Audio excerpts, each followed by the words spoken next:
들어가기 전에 첫째 날에 그 선포가 있기 전에 그 상태가 어떠한 상태였느냐, 땅의 상태가 어떠한 상태였느냐 하는 것을 말씀을 드리는 가운데서 시간이 너무 촉박해서 미처 다 끝을 못 맺었습니다. 그 땅의 상태는 어두움 가운데 있었고, 그 땅의 상태는 혼돈하고 공허한 그 가운데에 있었던 것을 우리가 보았습니다.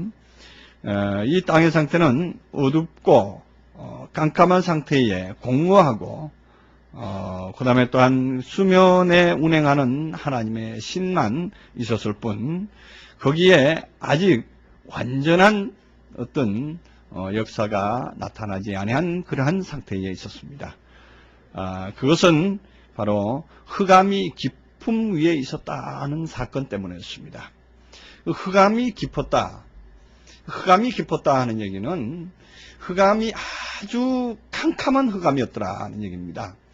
우리들의 마음에 아직 진리를 받아들이기 전에는 우리들의 마음 상태가 전혀 아무것도 모르는, 하나님이라고 하는 의의에 대해서 진리라고 하는 것이 무엇인가를 전혀 모르는 상태에 있는 그 처지를 말하고 있습니다. 우리가 사실은 하나님을 믿노라고 하지만은 사실은 하나님을 얼마만큼 알고 있는가 하는 것을 우리가 성경을 통해서 한번 보면은, 이스라엘 백성들이 그 광야 40년 길을 걸으면서 모세로부터 또한 하나님의 계명을 들었고 하나님의 말씀을 듣고, 또한 광야 40년 동안 하나님 앞에 제사하고 하루도 빠짐없이 하나님께서 움직이는 대로, 하나님께서 진을 옮기시면 옮기시는 대로, 또한 하나님께서 또 역사하면 역사하는 대로 그들이 움직였습니다. 그야말로 60만 대군이라는 그 엄청난 숫자가 정말로 그냥 하나님의 명령대로 좌우로 움직이는 그러한 상황이었지만은, 막상 그 히브리서에 가서 보면은 그들은 하나님의 말씀을 순종치 아니하였다 그랬습니다. 순종치 아니하였다 그랬습니다. 너희가 나를 순종하였느냐 그랬습니다. 진정으로 그들이 또한 그렇게 많은 제사를 지냈지만은 너희가 진정으로 제사를 지냈는가? 이렇게 하나님께서는 책망을 하시는 것을 우리는 볼 수가 있습니다. 또한 구약 성경에서는 그들이 드려지는 수양에 나는 이미 배불렀다. 또 심지어 더 가혹한 말씀은 너희들이 나에게 헛되이 제사 지내지 않기 위해서 누군가가 성전 문 좀 닫아줄 자가 있었으면 좋겠다. 이렇게까지 하나님께서는 그들을 맹렬히 비난하고 맹렬히 그들에게 책망하는 것을 우리는 볼 수가 있습니다.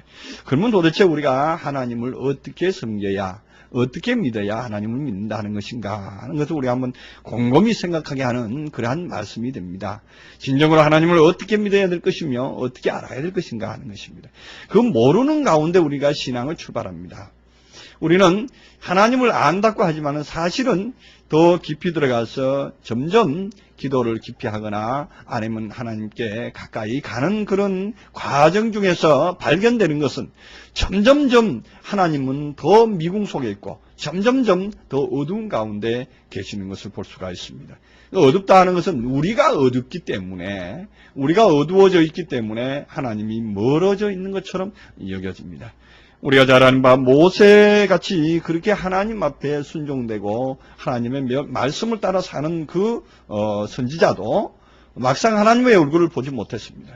하나님의 그 뒷모습만, 바위 틈에다가 놓고 그 뒷모습만 보게 했던 그 역사를 볼 때에 참으로 하나님은 어떠한 분이신가, 어떠한 과정이 계신가 하는 것을 우리에게 많은 그 의문을 남기게 하는 것입니다.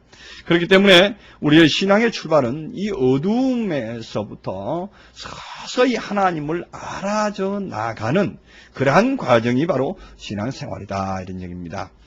그래서 이 어둠이 칠흑 같은 어둠이고, 어둠이 너무너무 깊어서, 어둠이 너무너무 진하여서 감히 하나님의 그 뜻을 알 수 없는 그러한 과정에 있는 이 상태가 바로 흑암이 깊음 위에 있다 하는 그런 상태가 됩니다.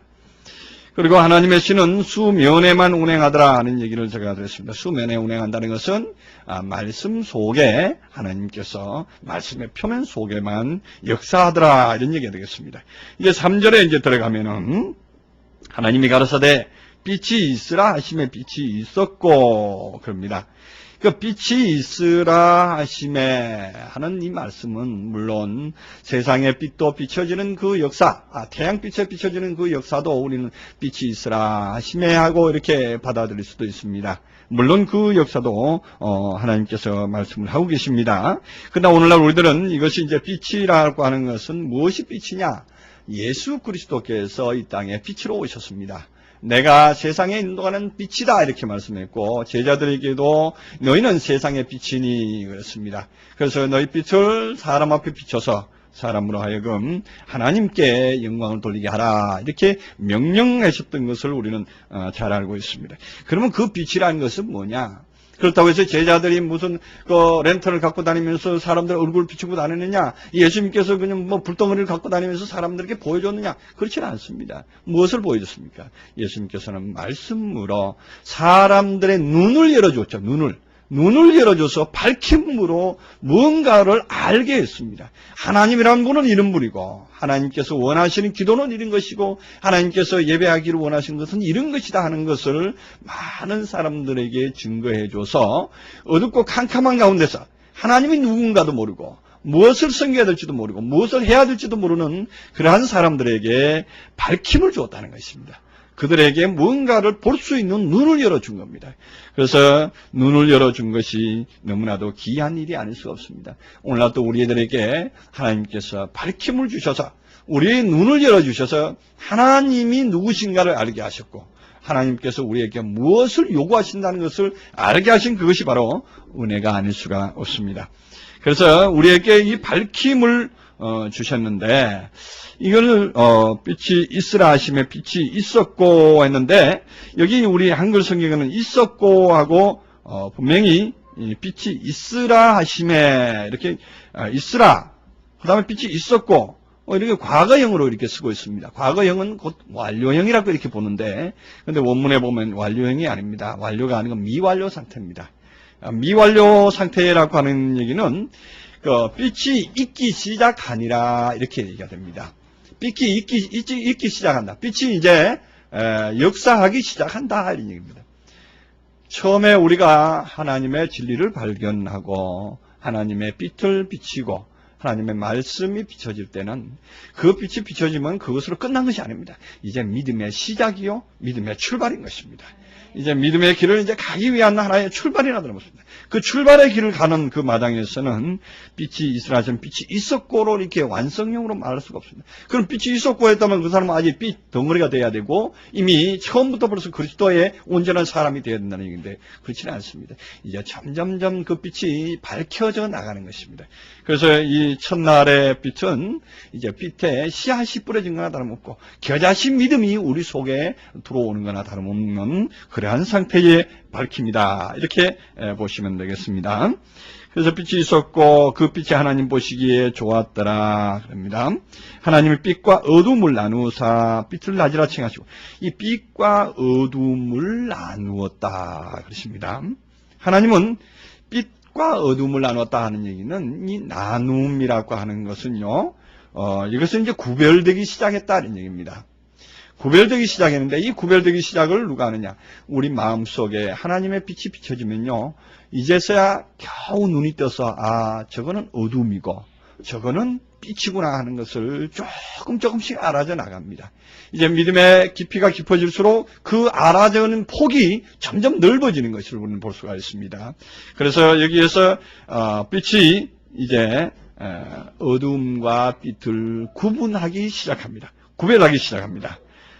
구별을 하는 것이 이제가 이해가 됩니다. 이것은 빛이고 이것은 어둠이고 이것은 율법이고 이건 진리구나 하는 것을 이해하게 되는 것이 바로 첫째 날의 과정인데 그다음 빛을 낮이라 칭하시고 어둠을 밤이라 칭하셨다. 그 빛을 낮이다. 어둠을 밤이다. 그럼 낮은 무엇을 말합니까? 낮은 온전한 어떤 결실이고 온전한 열매 차원이라고 이렇게 보면 됩니다. 그리고 이제 밤이다. 그 밤은 무엇이냐? 역경이다 이런 얘기입니다. 역경이다 하는 얘기는 밤이라고 하는 단어 속에는 역경이 있습니다. 무슨 역경이냐? 우리가 밤이 되면은 항상 무언가 이렇게 기압이 눌러서 우리 연세 드신 분들 특히 비가 오거나 날이 꾸무리한 날 밤에는 괜히 그냥 온 몸이 쑤시고 아프다 하는 것을 많이 증거를 합니다. 특히나 온 뼈들이 그냥 쑤시고 아픈 것을 느끼는데 그것이 뭐냐? 기압이 누르기 때문에 그렇다 이거죠. 그건 기압이 누르기 때문에 그런 겁니다. 근데 그것이 아침에 해가 뜨고 밝게 되면 기압이 올라가면요. 그 역시 몸이 언제 아팠느냐는 식으로 쾌청하게 깨끗하게 낫는 것을 볼 수가 있습니다. 이거는 이미 과학자들도 이미 날씨와 우리 인체에 대한 것이 이미 증명된 바도 있습니다. 며칠 전에 그 뉴스에도 봤는데 그런 현상이 있습니다. 실제로 그 류마티스 환자, 관절염 환자들이 어떤 인큐베터와 같은 그런 데다가 넣어놓고 실제로 기압을 좀 이렇게 구름 낀 날처럼 그런 기압을 줬더니 몸이 막 아프고 통증을 느낀다 이런 얘기를 합니다. 그러다가 그 기압을 다시 한번 이렇게 좀 정상적인 기압으로 흔히들 말하는 이제 고기압골이라 그러죠. 햇빛이 비치는 그런 날씨의 기압으로 딱 올려줬더니 언제 아팠더냐 식으로 이제 깨끗이 나는 그런 상황을 발견을 했다 그럽니다. 그래서 기압과 사람의 인체와는 상당히 관계가 있다 이렇게 말을 했는데 그럼 기압이 왜 누르는가 하는 것이죠. 그것이 곧 밤이라는 얘기거든요. 기압이 누른다 하는 얘기는 밤이라는 얘기입니다. 그 밤에 우리 어린 아이들이 잘하는 것을 보면은 우리 어른들은 다 그런 걸 경험했죠. 자녀들을 보고 꼭 이렇게 밤에 잘 때 그 무릎도 주물러주고 몸도 이렇게 만져줘서 쑥쑥쑥 자라라고 이렇게 그렇게 꾹꾹꾹 눌러주기도 하고 이렇게 하는 걸 보는데 그것은 뭐냐? 그 역시 밤에 어린 아이들이 자라기를 원하는 거죠. 빨리 자라고. 왜 그러냐? 눌러주면은 늘어나죠. 눌러주면 뭔가 이제 수직으로 이거 누르면은 옆으로 이렇게 조금 그런 비약한 표현이 좀 이상한 표현입니다만은 그 오징어를 이렇게 우리가 보면은 눌러주니까 옆으로 펴집니다. 마찬가지로 하나님께서는 밤을 우리에게 주신다는 얘기는 우리들의 마음을 확장시키고자 합니다. 밤을 우리에게 주셔서 우리에게 역경을 주신다는 것은 우리들의 마음을 점점점 넓혀지게 하는 것입니다. 우리가 처음에는 마음이 굉장히 좁아졌습니다.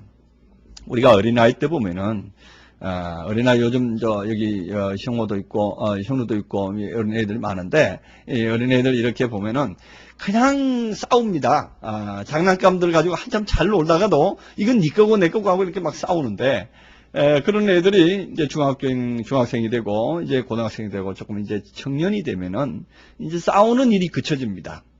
왜 싸우는 일이 그쳐지는가? 그것은 바로 마음이 넓혀졌기 때문에 그렇습니다. 내 것이 저쪽에도 있고 저쪽의 것이 또한 내 것도 되고 또 내가 또한 서로 나누면서 살아야 되겠다는 것을 이제 깨닫게 됩니다. 그렇게 되는 것이 마음이 넓혀졌기 때문에 그렇게 가능한 것입니다. 우리의 신앙생활도 마찬가지입니다. 우리의 영적인 신앙생활 또 처음에는 우리가 믿는 이 기독교 또 내가 알고 있는 이 말씀 이것만 최고다 그러고서는 막 고집 피우는 그런 때가 있습니다. 그러고서는 다른 사람들의 말을 전혀 듣지도 않습니다. 격리시키고 구분하던 그런 때도 있습니다. 그러다가 이제 말씀이 조금 깊어지고 신앙이 깊어지면은 저런 말씀도 있구나. 그러면서 귀담아 들을 수가 있게 되고 그들의 말씀도 이제 청종할 수 있게 되고 심지어 어떤 부처 믿는 어떤 설법하는 사람이 와서 얘기를 한다고 해도 그 속에서 또한 무언가 배울 점이 있으면 배울 수 있는 그런 아량이 있어지는 것을 볼 수가 있습니다. 어떤 분들은 그런 마음을 가지질 못해서 심지어 시어머니가 불교를 믿는다 그래서 자기 기독교를 믿는 자기 집에 들어오지도 못하게 하는 그래서 맨날 그냥 시어머니하고 싸운다는 얘기를 전에 국민일보에서 한번 읽은 것 같아요. 그래서 그런 모순된 신앙은 정말로 기독교인의 바른 자세가 아니다 하는 것을 논평을 써놨습니다. 정말 그런 일이 없는 게 아니에요. 있어요. 우리 기독교 안에 그런 일이 있단 말이에요. 왜 그렇게 됐느냐? 우리가 기독교를 받아들이되 역경을 통해서 받아들이지 못해서 그래요. 하나님의 말씀을 받아야 되는데 역경을 통해서 받지 못해서 그래요. 하나님의 말씀은 먼저 우리들의 마음의 훈련을 통해서 우리들의 마음을 넓혀주기 위해서 오시는 겁니다. 그래서 넓혀주기 위해서 오시는 말씀인데 이 말씀이 올 때는 필히 역경을 통해서 온다는 사실입니다. 역경을 통해서 온다는 사실입니다. 우리가 예수님께서 말씀하시기를 내가 이 땅에 화평을 주러 온 줄 생각하느냐, 화평을 주러 온 것으로 생각하느냐, 착각하지 말아 그랬습니다. 내가 온 것은 시어머니와 며느리와 또한 부모와 자식이 다툼을 가지게 하기 위해서 왔다. 그렇게 말하고 있습니다. 그러면 실제로 그러면 생활에서 시어머니와 며느리가 다툼을 가지는 그 다툼을 말하느냐? 그런 것이 아니죠. 예수님께서 오신 이유는 우리들이 가지고 있던 시어머니의 사상, 시어머니가 가르쳤던 사상이 있습니다. 우리들에게 가르쳤던 그 어렸을 때 받아들였던 그런 사상들이 있습니다. 그런 사상들과 사상의 다툼입니다. 우리 마음에서 사상과 사상의 다툼을 통해서 우리들의 마음이 넓혀지는 것을 볼 수가 있습니다. 하나님께서는 주님을 보내셔서 또한 많은 선지자를 보내셔서 말씀을 주실 때는 어떤 외적인 것도 변화를 요구하시지만은 우선 모든 것이 마음에서부터 출발합니다. 아무리 아름다운 꽃도 여기 지금 꽃이 있습니다만은 이 꽃에 정말로 보는 느낌에 따라서 이 꽃이 이쁘다 하고 볼 수 있는 반면에 이 꽃은 꽃 조화 같다. 누구 어느 초상집에 있는 그 조화 같다 이런 느낌을 가진 사람도 있을 거예요. 왜냐? 자기 마음이 어두우면 그렇게 해요. 그러나 마음이 밝으면은 같은 꽃이라도 더 이쁘게, 아니 제가 지금 표현을 잘 못합니다만 더 이쁜 그 표현이 또 있을 거예요, 그죠? 이쁘게 그렇게 표현할 수가 있습니다. 그거 왜 그러냐? 마음에서 그렇다 이거죠.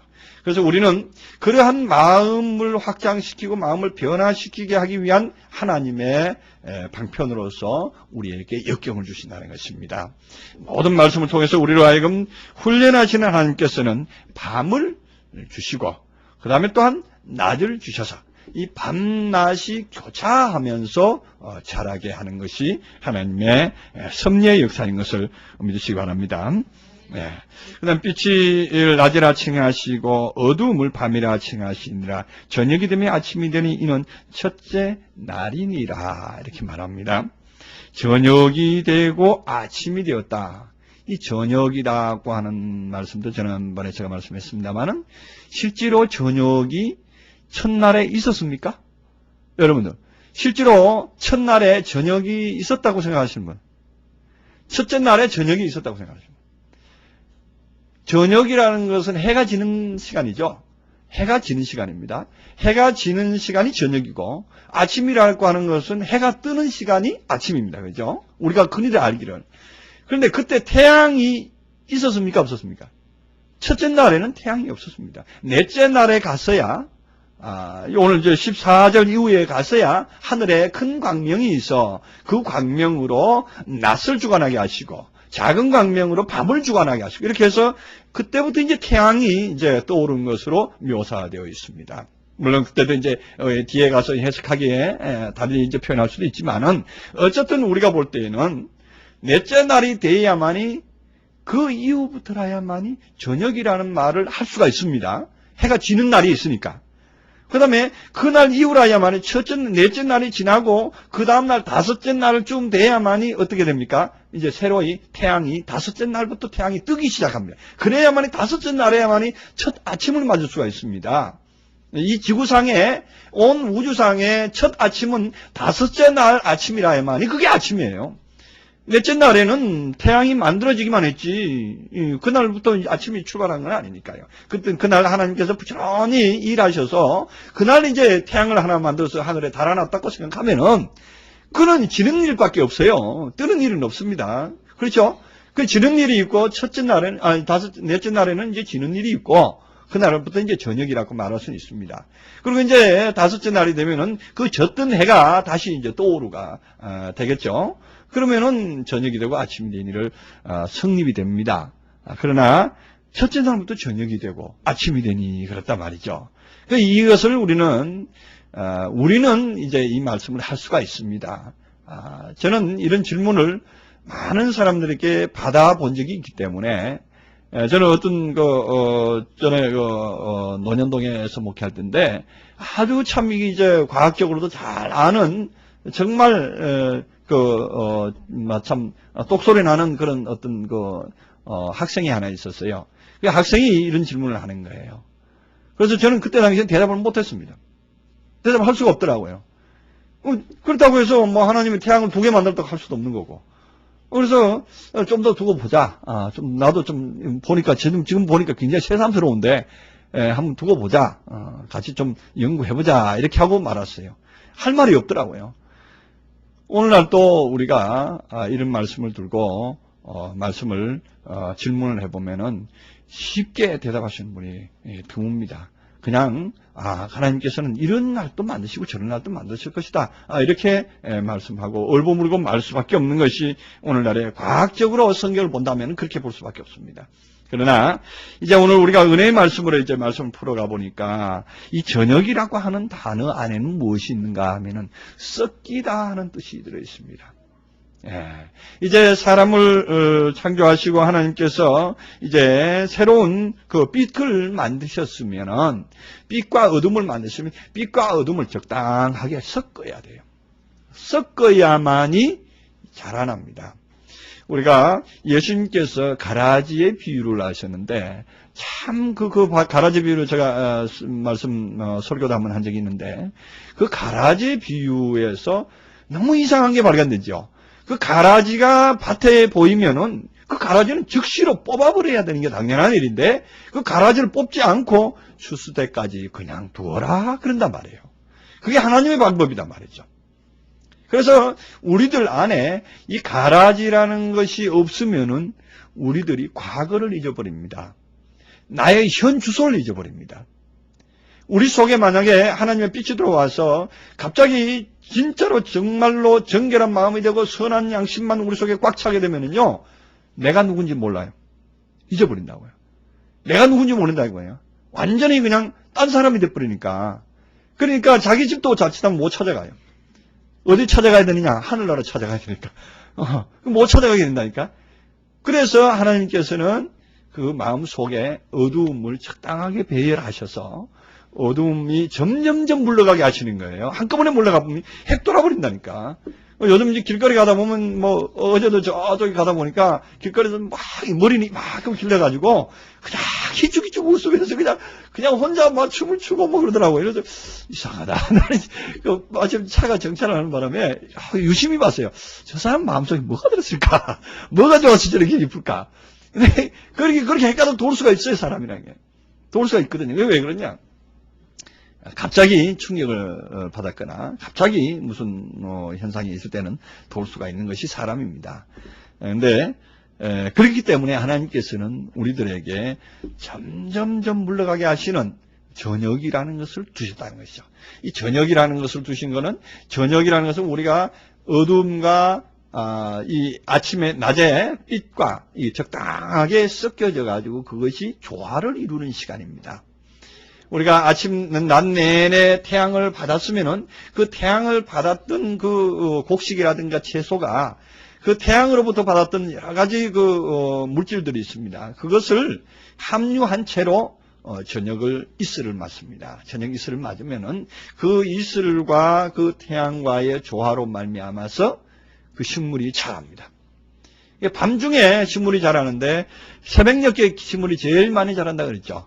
그것이 이제 섞이고 났더니 나중에서 아침 되니까 이제 더 많이 깨어나는 것을 볼 수가 있습니다. 또 확장되는 것입니다. 그래서 이 아침이라고 하는 것은 이제 농사를 짓는다, 더 확장돼 간다, 사역을 하게 된다 이런 뜻을 가지고 있습니다. 그 아침이라는 단어가 실제로 아침 햇빛이 뜬 것을 아침이라 우리가 흔히들 말하는 굿모닝하고 아침 인사하는 그런 아침을 말하는 게 아닙니다. 그 아침이라는 것 단어 속에는 이제 사역을 할 준비가 되어 있다. 이제 움직일 준비가 되어 있다. 이제 발전할 준비가 되어 있다. 조금 키가 요만큼 자랐다. 이런 의미를 가지고 있습니다. 그래서 우리가 이거를 한글 단어로 이렇게 표현하는 것은 왜 그러면 그런 단어로 표현하지 않고 점점점 자란다 하더라, 사역한다 하더라, 섞였다 하더라 이런 표현을 저녁이라는 이런 단어로 왜 쓰지 않고 이렇게 썼는가 하면요. 성경을 번역을 할 때에 포인트를 어떻게 맞췄냐면은, 아, 맞아. 이 태양도 나오고, 빛도 나오고, 어둠도 나오고 하니까 틀림없어. 이거 하나님이 태양을 만드신 걸 말할 것이다. 그래가지고 그것을 가설을 해놓고 거기다가 짜맞추기식 번역을 하다 보니까 어쩔 수 없이 이렇게 나와 있는 거예요. 그래서 그게 맞는가 하면은 이때까지는 맞아왔어요. 이때까지는 우리가 그런 대로 그냥 뭐 무식한 가운데서 우리가 또한 원어 성경이라든가 하나님의 참 뜻을 우리가 깊이 관찰하는 그러한 목회자들이 없어서 그 말씀이 감춰져 왔다 이렇게 볼 수 있습니다. 그러나 이제 이 시대가 밝아졌고 모든 정보가 공개되는 이런 상황에서는 이제는 말씀은 말씀 그 자체로서의 빛을 발할 수 있도록 그 말씀을 어떤 제도와 어떤 교리에 묶어놓지 말아야 됩니다. 요즘 가만히 보면은 우리가 하나님의 말씀이 무엇에 묶여 있는가? 저는 그 인터넷 홈페이지를 통해서도 그걸 많이 강론을 하고 있고 강변을 하고 있는데 하나님 말씀이 교리에 묶여 있습니다. 교리에 묶여 있고 어떤 제도에 묶여 있습니다. 그 기독교라고 하는 이 종교가 또한 성경을 꽉 묶어놓고 있습니다. 어디 성경에 기독교라고 하는 단어가 여기 있습니까? 기독교만 성경을 가져야 된다 하는 그 구절이 어디 있습니까? 모든 사람에게 주신 말씀입니다. 모든 인류에게 주신 말씀이에요. 정말이에요. 이건 모든 인류가 먹어야 될 하나님의 말씀인 거예요. 근데 이거를 기독교인들만 쓰는 말로 딱 묶어놓고 혹시 누가 절에서 혹시 성경을 읽고 있으면 이상하다. 저 돌쭉 아니냐 이렇게 생각하는 사람이 있는데 저는 봤어요 실제로. 절에서도 성경을 읽는 사람들을 봤다고요. 실제로 보더라고요. 그 스님들이 성경을 보더라고요. 그러니까 보고 그 사람들도 교훈을 받더라고요. 그런 것들을 보면서 성경이라는 것은 그야말로 모든 사람에게 양식이 되어주는 거예요. 정말로 생명의 양식이 되어주는 거예요. 그래서 나는 그 희망을 가졌죠. 난 또 기도했지. 저 스님이 언젠가는 기도 많이 하면은 주님께로 돌아오리라. 주님께로 돌아오리라. 왜? 말씀 안에는 주님께로 가는 길만 있거든. 다른 길로 절에 가서 어떤 석상 앞에 절하라는 그런 길은 안 서 있단 말이에요. 결국 주님께로 오라는 그 길만 써져 있다는 것이죠. 그걸 보고 있으니까 당연히 오리라고 나는 생각합니다. 그래서 그 기도가 언젠가 응할는지 모르지만 응할 때는 아마 나하고 또 악수할 날이 있을 거예요. 자, 그래서 우리에게 말씀을 주시는 것은 그러한 하나님의 의를 찾아가게 하기 위한 하나님의 계획인데 우리가 말씀 그대로를 놓고 이렇게 말씀이 자유롭게 우리에게 스며들 수 있도록 풀어놔야 됩니다. 어떤 묶어서 이건 교리적으로 맞아 우때 목사님이 어떤 위대한 목사님이 이렇게 말씀을 했어 이렇게 말씀했기 때문에 이렇게 풀어야 돼 하고 고정관념을 가지고 있는 그게 문제라 이거죠. 그것이 뭐냐 그게 어둠이에요. 그게 어둠이 돼버려요.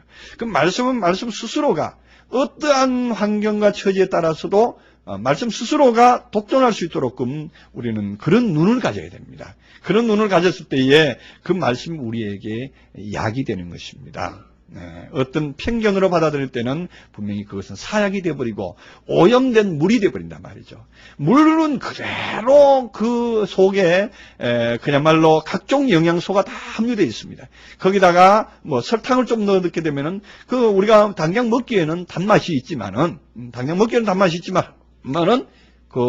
사실은 그 설탕도 사실은 우리 인체에 크게 유익된 건 아닙니다.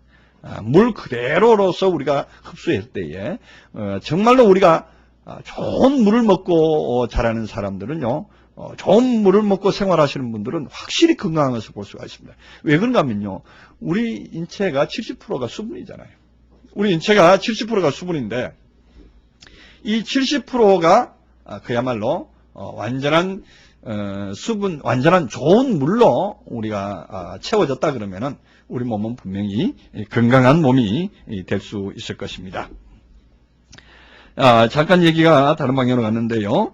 그래서 저녁이 되면 아침이 되는 이는 첫째 날이니라 그렇게 말합니다. 첫째 날. 여기서 중요한 말씀입니다. 첫째 날이니라 이렇게 말씀하는데 이 첫날이라는 단어가 우리가 분명히 짚고 넘어가야 됩니다. 첫날이라는 단어가 서수냐 기수냐 하는 점에 대해서 우리가 아주 깊이 관찰을 해봐야 됩니다. 이 첫째라고 하는 이 단어는 절대 서수가 아닙니다. 서수라고 하는 단어는 우리가 첫째, 둘째, 셋째, 넷째 이 숫자로 서열을 지을 수 있는 숫자를 보고 서수다 이렇게 말합니다. 기수라고 하는 얘기는 하나, 둘, 셋 해서 따로 독립된 의미를 가지고 있는 것을 보고 기수다 이렇게 말합니다. 근데 이 단어는 분명히 이 첫째라고 하는 단어는 에하드라 그래가지고 이거는 서수가 아니고 기수입니다. 기수라고 하는 얘기는 독립된 의미를 가지고 있다는 얘기입니다. 그래서 한날이다 하는 단어로 푸는 것이 오히려 정확한 번역이 될 수가 있습니다. 근데 반면에 둘째, 셋째는 서수로 섰습니다. 첫째 날만큼, 이 한날만큼은 한날이니라 이렇게 표현을 했습니다. 그리고 둘째, 셋째는 서수로 둘째다, 셋째다 이렇게 표현을 했습니다. 그래서 여기서 우리는 우리에게 주시는 하나님의 그 의미가 아주 깊습니다. 참고해서 메모하실 분은 한번 메모를 해 주십시오. 한날이라는 하나라는 단어가 기수로 쓰여질 때는 에하드라는 단어로 쓰여지고 서수로 쓰여질 때는 첫째라는 단어로 쓰여질 때는 리숀이라는 단어로 쓰여집니다. 리숀이라는 단어로 쓰여집니다. 그래서 히브리어에는 분명히 에하드와 리숀을 구분해서 사용을 합니다. 리숀이라고 하면 첫 번째다, 두 번째다, 세 번째다 이렇게 말할 때 리숀이라고 단어를 쓰고 있고 에하드라고 쓸 때는 하나다, 한 덩어리다, 하나님과 나는 하나다, 그리스도와 성령은 하나다 하고 말할 때에 하나, 한 덩어리 이런 의미로 표현할 때는 한이라는 단어를 에하드라고 하는 단어로 쓰고 있다 이런 얘기입니다. 참고로 이제 둘째라는 단어도 둘째라고 할 때는 서수로 쓸 때는 쉐니라고 씁니다. 쉐니라고 쓰는데 둘이라고 쓸 때는 쉐님이라고 씁니다. 쉐님이라고 써서 뒤가 약간 올라가는 음성으로 쉐님이라고 씁니다. 셋째라고 쓸 때는 셀리시, 셋째라고 쓸 때는 셀리시 쓰는데 셋이라고 하는 기수로 쓸 때는 셀리시라고 씁니다. 셀리시 이렇게 씁니다. 그렇게 해서 서수와 기수를 분명하게 따로 쓸 때는 따로 구분해서 사용했던 것으로 우리는 알 수가 있습니다. 제가 왜 이 시점에서 서수와 기수를 표현을 하는가 하면은요, 이 한 날이다고 하는 첫째 날은 서열을 적어놓고 일곱째 날 중에 맨 첫 번째 날이다 하는 그런 의미를 말하는 게 아니라는 것을 말하고자 해서 제가 기수를 말하고 있습니다. 이 기수는 한 날이다 하는 얘기는 큰 덩어리의 하나를 하나님께서 만들어 두셨습니다. 큰 덩어리 하나를 만들어 놓고 이 큰 덩어리 하나 둥그러미를 만들어 놓고 둥그러미 중에서 6토막을 내 가지고 그 가운데 동그라미 파이가 하나 있는데 그 파이 중에 6토막을 내서 그 6토막 한 토막을 이제 이 둥그런 그 파이 안에는 검은 칠이 되어 있었습니다. 이 검은 칠이 되어 있었는데 첫 번째 날이 지나고 두 번째 날, 세 번째, 네 번째, 다섯째, 여섯째 날까지 하얀 칠을 조금씩 확장되어 나가는 하나님의 과정이 들어있다는 것입니다. 그래서 어떤 분들은 이 한날이라고 하는 단어를 그냥 파이 전체 중에 한쪽 귀퉁이에 6분의 1을 한날로 이렇게 생각하는데 그게 아닙니다. 이 한날은 전체 한날의 테두리를 만드신 하나님의 과정으로 보면 됩니다. 그리고 이제 둘째 날부터는 그 전체적인 파이 중에서 일부분들을 조금씩 하얀색으로 칠해나가는 그 빛의 색깔로 칠해나가는 하나님의 과정이 이 뒤에 숨어 있다는 것을 암시하고 있습니다. 그래서 이 한날이 아주 중요한 날이 됩니다. 그러니까 우리에게 하나님의 생명을 받는 것이고 하나님의 빛을 받는 것은 장차 나타날 그리스도의 장성한 분량에 이룰 수 있는 이미 그릇을 하나 선물 받는 거예요. 이야, 이것이 참 위대한 일입니다. 이 그릇이 없다면은 담을 수가 없잖아요. 우리가 그릇을 하나 받아놔야만이 그 그릇 속에 이제 그리스도가 점점점 확장되어 가는 것을 볼 수가 있습니다. 그래서 우리가 고린도 후서에서도 우리는 질그릇을, 보배를 우리 질그릇에 가졌다, 이렇게 말합니다. 그 질그릇을 빚어주신 하나님입니다. 우리 마음의 질그릇을 빚어서 우리에게 선물하신 하나님을 우리는 감사해야 될 것입니다. 그래서 우리에게 첫날을 주신 하나님, 다시 말해서 이 첫날을 주신 하나님은 더 큰 날들, 우리 안에 있는 하나님의 영원한 날을 이제 구성하시겠다고 약속하신 거나 다름이 없습니다. 그래서 첫째 날이니라 그럽니다. 자, 6절부터는 하나님이 가라사대 물 가운데 궁창이 있어 물과 물로 나리라 하시고, 하나님이 궁창을 만드사 궁창 아래 물과 궁창 위에 물을 나누게 하심에 그대로 되니라. 자, 여기서 둘째 날이 되니까 물 가운데 궁창이 있으라. 물은 어디서 나왔을까요? 물이 어디서 나왔을까요? 하나님께서 물을 만드셨다는 기록은 없죠. 하늘과 땅은 만드셨다는 기록이 있는데 물을 만드셨다는 기록이 없습니다. 그럼 물이 그럼 자연부터 있었다는 말인가? 우리가 과학자들한테 이렇게 질문을 하면요, 글쎄, 그것도 갸우뚱합니다. 이거 과학적으로 보는 분들에게는 그렇게 질문을 할 수밖에 없는데, 그러나 여기 물이라는 것이 우리 뭔지를 우리는 알고 있습니다. 물은 무엇입니까? 우리가 예수님께서 말씀을 하실 때 예수님께서는 물 세례도 받으신 분이고, 요단강에서 물 침례를 받고 올라오신 그 역사도 경험하신 분이고, 또한 예수님께서는 그 사마리아 수가성을 지나다가 그 수가성 여인의 야곱의 우물, 그 우물가에서 수가성 여인의 그 여인과 함께 대화하는 과정에서 물을 좀 달라. 또한 예수님께서 내가 주는 물을 먹으면은 영원한 물인데 이 물을 먹으면은 영원히 목마르지 아니하리라. 이렇게 예수님께서 주는 물을 또한 설명했습니다. 그러는데 그 현장을 우리가 요한복음 4장을 자세히 보지만은 예수님이 물컵 가지고 가서 그 여자에게 먹이거나 하지는 않았잖아요. 전혀 그렇지 않았습니다. 그런데 우리는 그래 맞아, 예수님께서 말씀하셨지. 그 말씀으로 그 여자에게 먹였지. 우리는 금방 알아듣잖아요. 근데 그 요한복음 4장에서는 그렇게 쉽게 알아듣는 우리가 창세기 1장의 물 그러면 맞아, 저쪽에 강가에 있는 물, 아니면은 저 어디 바닷가에 있는 물, 그 물을 생각한단 말이에요. 왜 우리의 견해가 그래야 되는가, 그죠? 요한복음에서는 물은 말씀으로 잘 풀고 이해를 하면서 그 창세기 1장에 가서는 굳이 꼭 그 물만 생각을 하게 되는 우리의 이유가 뭘까 하는 것은 바로 우리의 선입견 때문에 그래요. 우리가 먼저 받아들였던 선입견 때문에 그래요.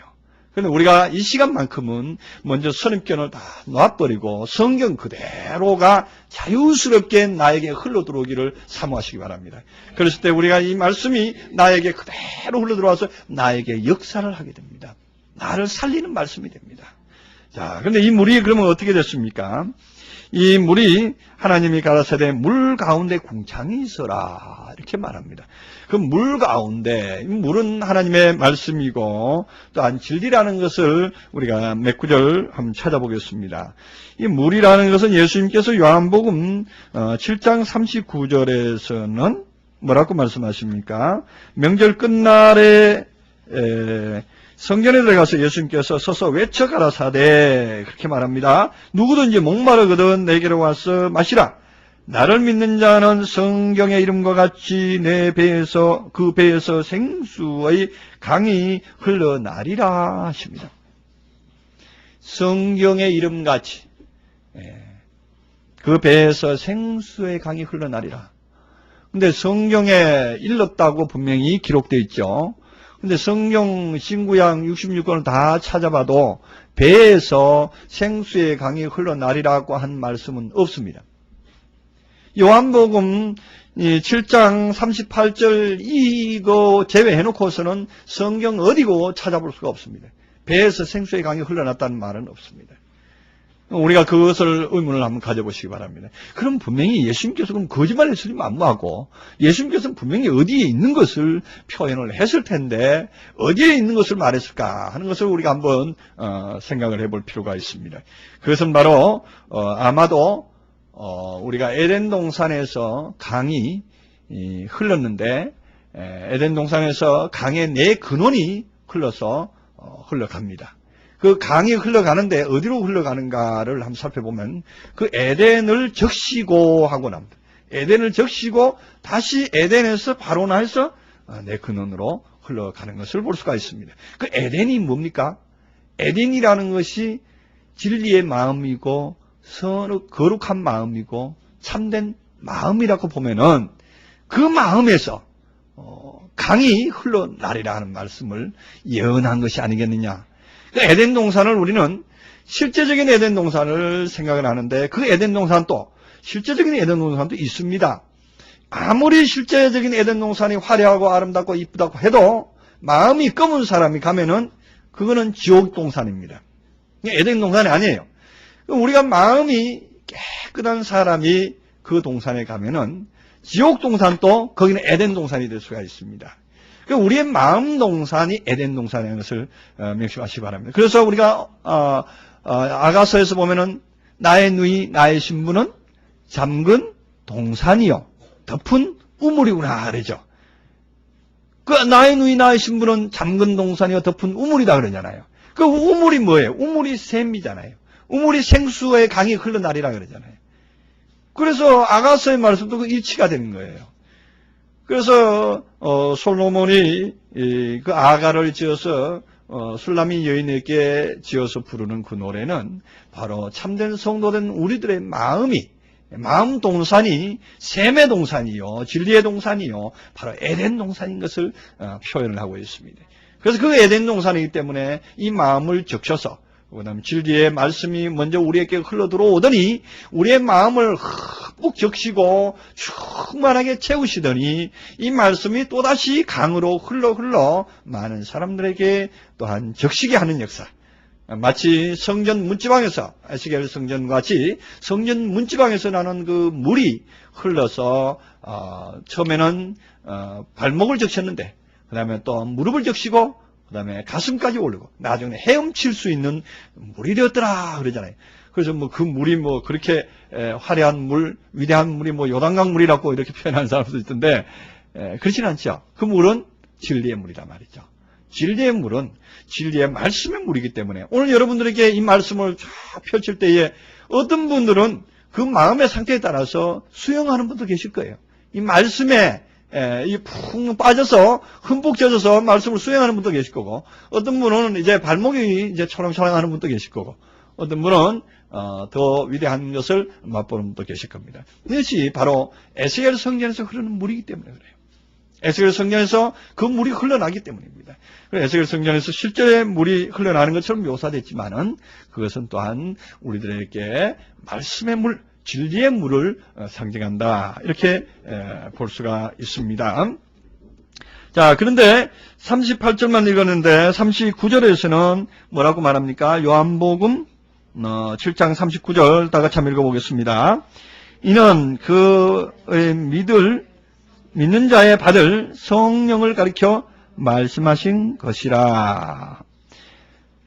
뭐라 그럽니까? 물은 뭐라고? 믿는 자의 받을 성령을 상징한다 그랬습니다. 배에서 생수의 강이 흘러나는데 그것은 바로 믿는 자의 받을 성령을 가리킨다. 그래서 믿는 자의 받을 성령이 도대체 뭔데 그러느냐. 그래서 우리가 그 뒤에 관로 구조를 해서 넣었죠. 예수께서 아직 영광받지 아니하신 거로 성령이 아직 저에게 계시지 아니하시더라. 그럼 예수님이 영광 언제 받으실 거예요? 예수님 영광은 요한복음 14장에서 예수님께서 영광 받으시고 예수님께서 십자가에 못 박히시기 전에 또한 말씀하시는 그 내용이 나옵니다. 예수님께서 제자들에게 요한복음 14장 17절에서는 저는 진리의 영이다. 보혜사 성령을 너희들에게 보내주겠다. 그 보혜사 성령은 바로 진리의 영이다. 이렇게 말합니다. 그래서 성령은 진리다 이런 얘기입니다. 우리가 성령 하는데 성령 그러면 깨끗한 영 이런 뜻이죠. 거룩한 영 이런 얘기입니다. 푸니마 하기오라고 하는 이 하기오라는 것이 깨끗하다, 성결하다, 거룩하다 이런 의미를 가지고 있거든요. 이 거룩하고 깨끗한 영이다 말이죠. 그러면 귀신은 뭐예요? 귀신은 한마디로 말하면 더러운 영이다 이런 얘기예요. 더러운 영 이렇게 만든 거예요. 그럼 이제 갑자기 귀신과 이제 비유를 하니까 조금 이제 좀 어색해지는데 거룩한 영, 이 거룩한 영은 거룩한 진리, 진리의 말씀 이렇게 보면 되죠. 왜냐하면 내가 예수님께서 보혜사 성령을 너희들에게 보내주겠다. 그런 다른 보혜사를 보내주겠다. 그렇게 말씀하시고 그 다른 보혜사는 바로 진리의 영이다 이렇게 말하고 있기 때문입니다. 그 진리의 영은 내가 길이요 진리요 생명이다 그랬습니다. 예수님의 말씀이 곧 길이요 진리요 생명이라는 것입니다.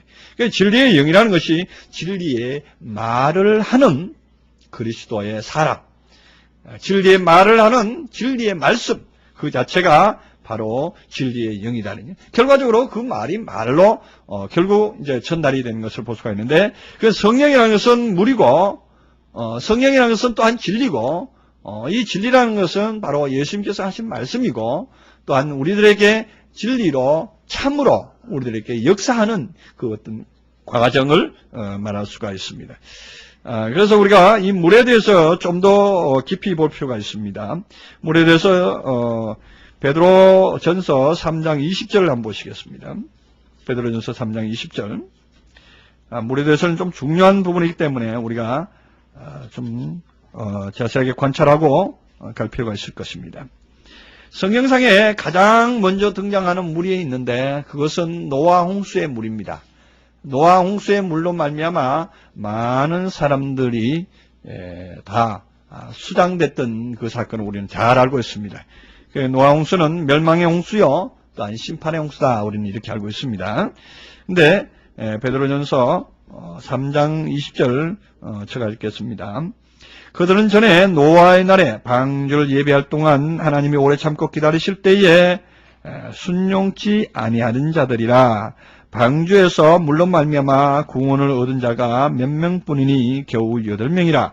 물은 예수 그리스도의 부활하심으로 말미암아 이제 너희를 구원하는 편이 곧 세례다 그렇게 말하죠. 지금 노아 홍수를 설명을 하시다가 이 베드로 사도가 노아 홍수를 설명을 하시다가 물에 대한 정의를 내려주시는데 뭐라 그러나 하면은 세례다 이런 얘기입니다. 예수 그리스도로 말미암아 구원하는 편인데 너희를 구원하는 편이 곧 세례다 이런 얘기입니다. 그럼 물은 뭐냐? 물은 세례다 이런 얘기예요. 그럼 세례는 뭐예요? 세례는 우리들 흔히들 말해서 그래 물세례. 이 구절 때문에도 물세례의 중요성이 나옵니다. 그래서 실제로 우리가 초심자들에게 학습과 세례를 줘서 실제로 물세례를 베푸는데 이 정확하게 뜻은 침례라는 뜻을 가지고 있죠. 침례라는 뜻을 밥디조 해가지고 실제로 물에 잠긴다 하는 뜻을 가지고 있습니다. 이 밥디조 하는 이 세례라는 단어가 있으니까 사람들이 이 단어를 어디다 써먹느냐면 항상 물에 이렇게 물 세례 주는, 침례 주는 그 어떤 행위로 써먹는다 말이에요. 그러나 성경에 이 밥디조라고 하는 단어를 쓰여질 때는 뭐냐면은 잠기는 것이다 하는 의미가 가지고 있어요. 순수하게 그 단어 그대로가 말하고 있는 것은 잠기는 것이다 이런 얘기예요. 그럼 무엇에 잠기는 것이냐? 진리에 잠기는 것이다 이런 얘기예요. 말씀에 잠기는 것이다. 이게. 우리가 물에 잠기는 것이다. 이게. 그럼 우리가 생수를 먹게 되면은 생수를 흠뻑 적시는 것이다. 이런 얘기예요. 우리가 하나님의 진리의 말씀을 우리 마음속에 흠뻑 받아들이게 되는 것이다. 이런 얘기예요. 그래서 이 진리의 말씀을 우리가 먹고 또 먹고 주일날 오늘 또 이렇게 사모해서 여러 원거리에서도 우리가 함께 모여서 하나님의 말씀을 듣기를 원하는 것은 이 말씀에 잠기기 위한 것이다 말이죠. 우리가 집에 혼자 있어도 되는데 혼자 있어도 말씀 배우고 들어도 되는데 여기 와 있으면 여기는 생수의 강이 넘쳐나기 때문에 우리가 조그만 집에서 물 떠놓고 샤워로 목욕해도 되는데 목욕탕에 가는 이유는 거기 물이 많기 때문이다 이거죠. 우리가 여기 교회로 오야 되는 이유가 그런 이유예요. 여기 오면은 진리가 너무 풍족하기 때문에 들어오기만 해도 벌써 목욕하는 기분이다 이런 얘기예요. 그래서 바로 이게 침례라는 단어를 사용하는 거예요. 그래서 오늘 우리 이 자리는 바로 침례 주는 장소예요. 여기 오늘 이 자리가 바로 침례로 흠뻑 젖어 들어가는 그러한 장소다. 이렇게 볼 수가 있습니다. 그런데 이 침례는 육체의 더러운 것을 제하는 어떤 청소하는 그런 것이 아니다. 이런 얘기예요. 이 침례는 청소하는 것이 아니고 우리 몸을 씻어주는 어떤 때밀어주는 그런 역할을 하는 게 아니고 그런 것이 아니고 무엇이냐 하면은 오직 선한 양심이 하나님을 향하여 찾아가는 것이다. 네. 그 뭐냐? 우리가 말씀을 받아 먹으면은 이 침례라는 말씀을 받아 먹으면은 이 말씀이라는 것은 뭐냐면 선한 양심이 하나님을 찾아가는 거예요. 정확하게 말하면은 하나님을 향하여 질문하는 것이다 이렇게 되어 있습니다. 찾아간다 그런 것보다는 질문하는 것이라는 말이 더 정확한 표현입니다. 그 질문을 해야 되는 거예요. 우리가 말씀을 먹으면은 말씀을 먹고 그냥 그게 그렇지 하고 그냥 따라가게 되면은 그건 말씀이 이해가 안 되는 거예요. 절대 말씀을 이해하는 분은 질문이 있었을 때 이해를 하는 겁니다. 이 퀘스천이 없으면 이해가 안 되는 것입니다. 그래서 어둠이라는 것을 준 거예요. 어둠이라는 것이 없으면은 절대 그 말씀은 이해가 안 됩니다. 우리가 뭐 수학 공식을 우리 학생들에게 가르쳐 보든지 아니면 영어 단어를 하나 가르치더라도 그에게 퀘스천을 줘서 그 머릿속에 심기 위해서는 질문요법이 가장 중요하다. 가장 좋은 교수법이다 그렇게 말합니다. 자, 그래서 앞으로 이제 좀 질문을 좀 많이 하려고 그래요. 근데 사실 그게 여러분들 숙달이 아직 안 됐기 때문에 뭐 말씀 증거한 거룩한 성전에서 뭐 이렇게 질문하고 답하고 하는 게 좀 이게 고정관념이 아직 해결이 안 된 것 같아요. 그래서 가급적이면 상가합니다만은 이제 어느 정도 풀어지는 날에는 질문하고 받고 이렇게 한번 해보려고 합니다. 확실히 그렇게 하면은요 머릿속에 쏙 들어갑니다. 그래서 우리가 하나님을 향해서 찾아가긴 찾아가는데 뭐 하면서 찾아가느냐? 질문하면서 찾아가는 거예요. 문을 두드리면서 하나님 이건 뭡니까? 이건 뭡니까? 우리 어린아이들이 한 3살쯤 되면 어머니들이 어린아이하고 같이 있기를 꺼려하죠. 제발 얘야 제발 좀 멀리 좀 떨어져 있어라. 그냥 와서 아무거나 들고 와서 엄마 이건 뭐야? 이거 뭐야?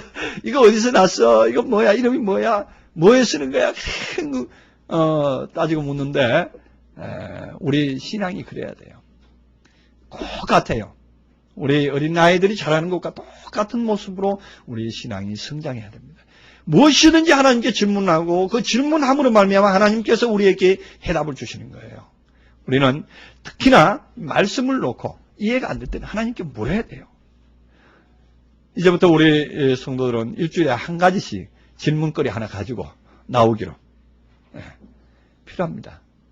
아직까지 제가 이렇게 목회를 하고 말씀 중심의 목회를 하고 있습니다만은 저 자신이 좀 부끄럽습니다. 여러분들에게 이런 말을 전달하지 않았다는 건 내 자신이 참 아는 게 아니라 참 부끄럽게 여겨지는데 성도들이 말씀을 가지고 질문해 오는 경우가 극히 드물다는 사실이에요. 몇몇 빼놓고는 말씀을 가지고 주중에 뭐 개인 사적인 얘기 누가 뭐 이럽니다 저런 얘기 그거 말고 말씀이 이렇게 돼 있는데 이거 좀 해석 좀 해주세요. 그렇게 질문해 오면은 제가 밤이 맞도록 대답을 할 용이 있습니다. 제가 밥을 굶고서라도 대답할 용이 있습니다. 엊그저께는 제가 아침을 11시에 먹었는데 아침을 11시에 먹었거든요. 밥을 언제부터 먹으려고 준비를 했느냐 하면은 8시 반부터 먹으려고 준비를 다 해놓고 11시가 넘어서야 밥을 먹었는데 왜 그러냐? 그 질문 때문에 그랬어요. 질문을 받고 전화로 대화를 하는 바람에 싸늘한 밥을 먹었는데도 배가 안 고프더라고요. 늦게 그렇게 밥을 먹었는데 배가 안 고프더라고요. 저는 보통 배고프면 못 참는 성격인데 우리 잘 압니다. 우리 영구스님 계시고 참 잘 하시는데 실제로 배고프면 제가 못 참는 성격인데 말씀 가지고 서로 먹고 나누고 있을 때는 이 배고픈 걸 모르겠더라고요. 그 일이 가장 중요한 일이기 때문에. 그 일은 여러분이 질문하면은 나도 같이 얻어먹거든요. 이 생기는 게 있거든요. 그냥 제가 말씀을 한다고 해서 그냥 끝나는 게 아니거든요. 같이 얻어먹기 때문에 같이 더불어 먹고자 하는 거 얼마나 좋은 일입니까? 그래서 이 질문하는 거, 하나님을 향해서 질문하는 거, 이것은 진리가 오면 올수록 질문거리가 더 생깁니다. 이 물이라는 것이 우리에게 흘러 들어오면 들어올수록 우리는 하나님을 향한 질문거리가 더 생겨납니다. 그래 나서 점점점 우리로 하여금 그 질문거리가 생기는 것은 나의 어느 한쪽 구석이 이제 빠져나가기 일보 직전인 거예요. 한쪽 구석에 어떤 잘못된 관념들을 빼나가는 가장 좋은 방법이 바로 그것이다. 이렇게 볼 수가 있습니다. 그래서 하나님을 향하여 질문할 수 있는 그것은 바로 물이 있기 때문이다. 노아의 홍수가 단순하게 어떤 물로 사람을 멸망하는 그런 것 같지만은 깊은 의미가 들어있는 거예요. 왜 사람들이 죽었을까? 왜 물에 빠져 죽었을까? 그 의문 한번 가져보시기 바랍니다. 물론 이 노아의 홍수는 어떤 실제적인 홍수로도 볼 수가 있습니다만은 지난번에 제가 말씀했듯이 하늘이 창이 열리고 땅에서 기품이 터졌다 그랬죠. 땅에서 기품이 터지면은 뭐가 올라옵니까? 화산 폭발은 올라오는지는 몰라도 물이 폭발해서 올라오는 경우는 극히 드뭅니다. 근데 어쨌든 물이 터졌던가 봅니다. 땅에서 올라오는 폭발해서 올라오는 것은 땅의 기품이라고 하는 것이 바로 태음이라는 단어인데 그것이 뭐였습니까? 우리가 아까 봤던 흑암이 기품 위에 있고 하는 그 태음이에요. 그 같은 기품이에요. 그 기품이 터진 거예요. 흑암이 기품이 터졌는데 그 뭐가 올라오겠어요? 흑암밖에 더 올라오겠어요? 사실 올라온 건데 진짜 생수에 물이 올라와야 되는데 무엇이 올라왔냐? 흑암에 깊은 것이 올라온 거예요. 흑암에 깊은 것이 올라와서 온 사람들의 마음을 덮어버리니까 사실은 무엇으로 수장되었느냐? 물로 수장되는데 물의 말씀으로 수장된 거예요. 그러니까 악의 말씀, 율법의 말씀, 이론으로 완전히 마음이 가려져 버린 것이 죽은 거나 다름없는 거예요. 우리가 죽은 것도 두 가지 죽음이 있죠. 물에 빠져 죽는 경우도 있지만 말씀에도 빠져 죽는단 말이에요. 실제로 그런 거예요. 말씀에 빠져 죽는 경우도 있어요. 오늘날 또 말씀 잘못 듣고 어느 다른 동네에 끌려가가지고 지금 사경을 헤매는 사람도 많습니다. 저의 목회 방향도 저는 그 부분이 상당히 많이 있는데 정말로 말씀을 오해해서 말씀 오해해서 죽어가는 사람들이 얼마나 많은가 하시죠. 이 성경 때문에 산 사람도 많지만은 성경 때문에 죽은 사람이 더 많아요. 사실이에요. 성경 때문에 산 사람도 많지만 죽은 사람이 산 사람의 몇 곱이 됩니다. 인할 때까지. 로마 카톨릭에서부터 시작해서 실제로 불처형 당한 사람이 얼마나 많습니까? 실제로 그때 당시에 로마 카톨릭 몇백 년경에 역사했던 그 말씀을 순종하지 않는다 해서 마귀를 처형시킨다 그래서 그 많은 사람들을 죽이는 역사에서부터 시작해서 또한 요 근래에 오늘날 말씀을 잘못 오해를 해서 어떤 사이비 종교라든가 어떤 그러한 것들이 얼마나 많이 생겨났습니까? 오늘날 지금까지도 자기의 가산을 다 갖다 바치고 그것도 모자라서 가서 봉사하고 헌신하고 무노동으로 무임금으로 무척 많은 수고를 하지만은 그 수고의 대가도 받지 못하는 그러한 사람들이 얼마나 많습니까? 그런 사람들을 대해서 저는 물론 우리 교회의 목회도 목적이 있지만은 그런 분들을 향해서 무언가를 내놔야 되겠다. 그렇게 해서 저는 틈만 있으면은 성경을 가급적이면 정론으로 어디에 누구에게도 편견이 없는 순수한 성경 그대로의 뜻을 좀 나타내고자 하고 그 가지고 있는 것을 나만 그냥 가지고 있는 것이 아니라 그것을 많은 사람들이 볼 수 있도록끔 그 인터넷망을 통해서 오픈을 시켜 놓습니다. 그래서 다른 어떤 인터넷 홈페이지 같은 경우에는 그게 이제 어떤 그 락을 걸어놓거나 아니면은 등록을 하라 이런 그런 어떤 저게 있습니다. 불편함이 있습니다. 특정인들만 들어가 볼 수가 있는데 저는 그렇지 않습니다. 완전히 오픈을 시켜놨습니다. 누구든지 들어와서 봐라고 이렇게 오픈을 시켜놨습니다. 그래서 들어와서 보고 어떤 분들은 격려의 말씀도 하고 어떤 분들은 참 힘든 일을 하신다 이렇게 격려하신 분도 있고 그렇습니다. 그래서 그 일이 누군가는 해야 될 일이에요. 그래서 누군가 해야 될 일인데 다만 하나님께서 나에게 또한 달라트를 주셨고 저 역시 그런 일을 해야 되는 이유는 몇몇 우리 성도들 아실 거예요. 제가 그렇게 어려운 가운데 그야말로 비진리 가운데 무지무지한 고생을 치러봤기 때문에 그 고생을 치러본 나는 그 고생하는 사람들을 그냥 보고는 못 있겠더라는 얘기죠. 지금이라도 그들을 향한 열정, 그들을 향한 사랑의 마음은 항상 불릴듯 일어나기 때문에 그걸 어떻게 하든지 그걸 피력하고자 하는 것입니다. 그래서 더불어 여러분들도 그 뜻을 아시고 제가 말씀하는 이 내용을 충분히 이해를 하시면은 그래서 이 부분에 대해서 특별하게 좀 이렇게 오후 시간에 이렇게 나른한 시간이지만은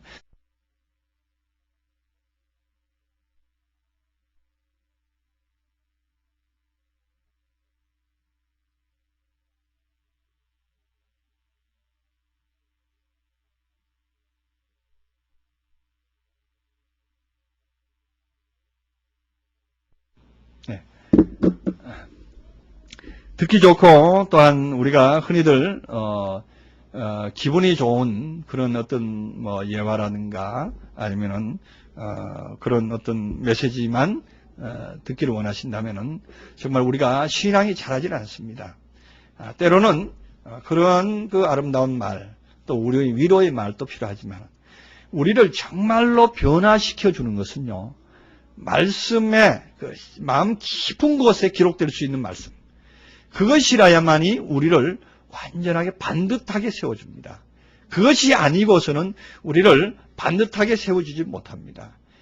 일단 우리의 귀는 즐겁고 마음은 잠시는 즐거워질 줄 모르지만은 우리의 그 장래에 진정의 뿌리 역할을 해주고 진정의 우리의 그 생명의 역할을 해주는 기둥의 역할을 해주는 그것은 바로 말씀을 깊이 보고 말씀 안에서 우리가 아까 말씀대로 진리를 자기가 파고 들어가고 질문을 해서 얻어지는 그 결과만이 우리를 완전한 그리스도의 사람으로 만들어줄 수 있다는 것을 더불어 말씀을 드리고 싶습니다.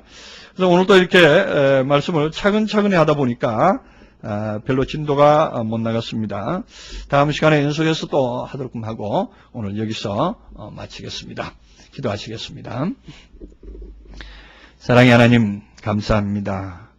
오늘도 이처럼 귀한 말씀 우리에게